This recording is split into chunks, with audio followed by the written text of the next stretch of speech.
네, 내일은 송영길 전 민주당 대표의 돈봉투 살포 의혹과 관련해 구속영장 심사가 있습니다.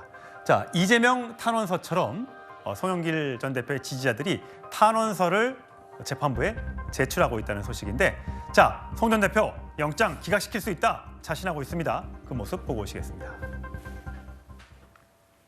뭐라도 나를 올고매가지고 구속을 시키려고 그러든지 뭐 기소를 할 텐데, 구속영장 청구하면 저는 뭐 기각시킬 자신이 있고.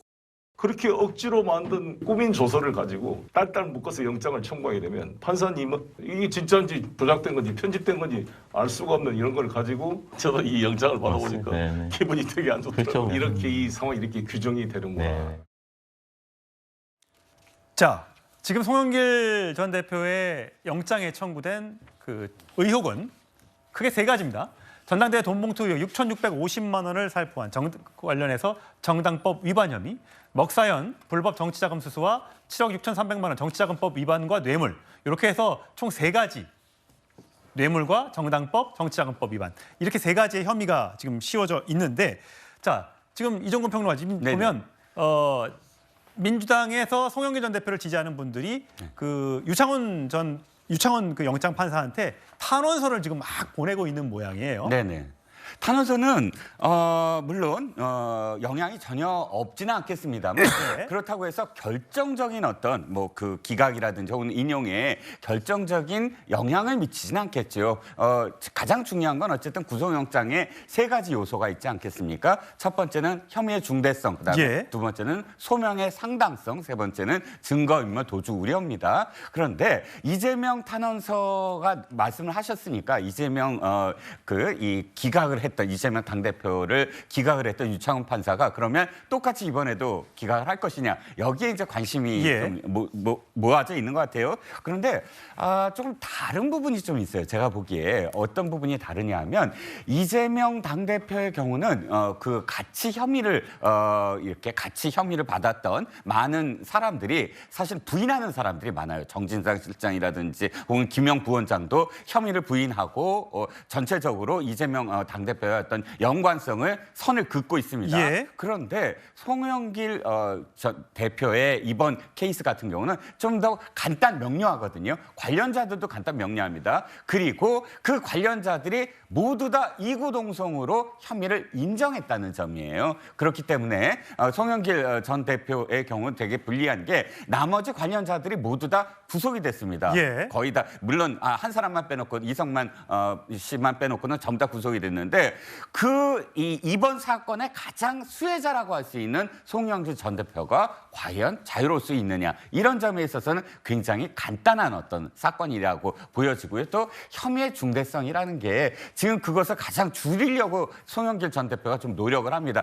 이게 동네 정치판이나 마찬가지예요. 우리 정당 내에서 하는 이야기예요. 라고 말씀을 하시지만, 그러나 이미 전례가 있죠. 한나라당 박희태 대표가 그 300만 원씩 돌린 그 사건에 있어서 어쨌든 혐의가 다 인정이 돼서 그때 당시에 선고가 나왔습니다. 그렇다면 한 정당이 그야말로 민주주의를 자체적으로 실현해야 되는데 봉투, 전 시대의 유물인 봉투를 돌렸다는 그 자체만으로도 상당히 중대성 있는 중대한 어떤 의미라고 보여지면 이 유창훈 판사가 탄원수로 흔들릴 것이냐? 저는 그럴 가능성이 별로 없어 보입니다. 네, 아마 송영길 전 대표는 박희태 전 대표도 구속 안 됐지 않냐. 한 명밖에 처벌도 안 받았는데 왜 우리 민주당한테만 이렇게 가혹한 혐의를 들이대느냐라고 주장하는 것 같습니다. 자, 송영길 전 대표는 지금 만약에 영장이 기각되면 당장 지금 당을 만들 분위기거든요. 그 목소리 듣고 오시겠습니다. 47석의 비례대표는 윤석열 퇴진당 가칭 전면에 싸우고 있는 여러 사람들이 모여가지고 윤석열 퇴진의 선봉이 되겠다. 우당으로 연대를 해서 압도적으로 이기면 200석이 불가능할 게 없다. 윤석열을 조기에 끌어낼 수 있지 않을까, 이렇게 생각합니다. 네, 정광희 대변인. 네. 뭐 윤석열 퇴진당이라고 말은 못하겠지만 뭐 반윤 연대로 다 뭉칠 수 있다라고 지금 송영길 전 대표가 얘기를 하고, 네. 만에 하나 이제 민주당 지지자들 중에서는 그런 것 같아요. 송영길 전 대표의 영장까지 기각이 되면 네. 이건 한동훈 장관의 책임이다. 네. 이재명 전 대표도 구속이 안 됐고 송영길 전 대표도 이렇게 탈탈 털었는데 구속이 안 됐으니 그럼 한동훈 장관 수사 잘못한 건 아니냐? 라고 아마 그런 쪽으로 움직이는 것 같아요. 이거 거기에 따라서 혹시 한동훈 장관의 거취나 이런 앞으로의 정치적인 행보에 영향을 미칠까요? 그 영향의 정도가 크진 않을 거라고 봅니다. 그리고 지금 이종근 평론가께서 얘기한 것처럼 이 사안이 굉장히 간단합니다. 그리고 전례가 있었고요. 구속이 안 됐었다는 것만 좀 다르긴 예. 하지만 이게 정당 민주주의의 근간을 훼손했고요. 뭐 민주당이 가장 주장하는 것이 바로 민주적인 의사결정이잖아요. 당대표를 뽑는 과정에서 돈봉투를 돌렸다. 그런데 그 돈봉투를 전달하고 마련한 사람들은 다 구속됐는데 그 돈봉투를 받아서 가장 큰 혜택을 누린 사람은 구속되지 않는다. 이렇게 예. 생각하기 어려운 거죠. 예. 또 하나는 지난번 이재명 당대표에 대한 사안과 이 사안에 가진 이 사안의 복잡성과 간결성 이거 다르기 때문에 예. 이번에는 지금까지는 송영길 전 대표가 상당히 웃으면서 얘기한 것 같지만 내일이 지나서 송영길 전 대표가 구속 적부심 심사를 받으러 갈 때 저렇게 웃으면서 들어갈 수 있을까? 전 상당히 그럴 가능성은 적다고 봅니다. 네, 김영희 특보. 예, 이게 이 내용을 좀 살펴보면은 이런 것 같아요. 5천만 원을 마련해서 전달했다는 김 씨, 사업가 김 씨가 진술을 했잖아요. 법원에서 증언을 했는데 그 강내구 감사, 구속되어 예. 있는 강내구 감사에 부탁하고 이제 송영길 전 대표랑 20년 그 친구 지간이어서 자기가 도와주기로 했다라는 것이고 박용수 보좌관을 통해서 이제 5천만 원을 전달했다는 거지 않습니까? 근데 박용수 보좌관이 그 받은 거에 대해서 송영길 전 대표에게 보고를 하지 않았다고 지금 진술을 하고 있어서 예.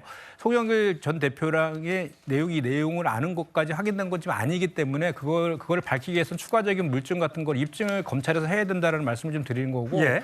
송영길 전 대표 같은 경우에는 지금 검찰권이 대단히 크게 남용되고 있다라는 거에 대단히 개인적으로 분노하고 있는 것 같아요. 그래서 본인이 각종 이제 조사받는 과정에서도 묵비권을 행사하지 않았습니까? 예. 그것도 그 손준성 검사도 78회에 걸쳐서 묵비권 행사하고 검찰들은 한동훈 장관도 비번도 안 풀고 하면서 왜 내가 행사하는 정당한 방어권 행사해야 되는 이걸 비판하느냐라는 식으로 계속 얘기하고 있는 거 아닙니까? 그래서 방어권 행사도 하면서 이것을 하나의 정치 행위로 검찰권 남용에 대한 비판을 하면서 신당 창당까지 이렇게 만들어가는 이런 이제 포석을 이제 깔려 있는 것 같은데요.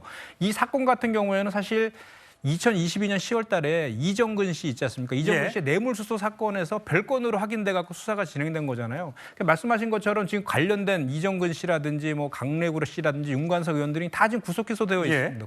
그렇기 때문에 더 이상의 송영길 전 대표가 이와 관련해서 증거 인멸을 할 우려라든지 도주 우려라든지 이런 것들은 사실은 좀 더 따져봐야 될 문제이고 확정적으로 이게 구속 사유다 이렇게 보기에는 아직은 좀 섣부른 그런 감이 분명히 있습니다. 예, 송영길 전 대표의 영장 심사는 결과는 내일 밤 늦게 또는 그 다음 날 화요일 새벽쯤에 나올 걸로 예상이 됩니다.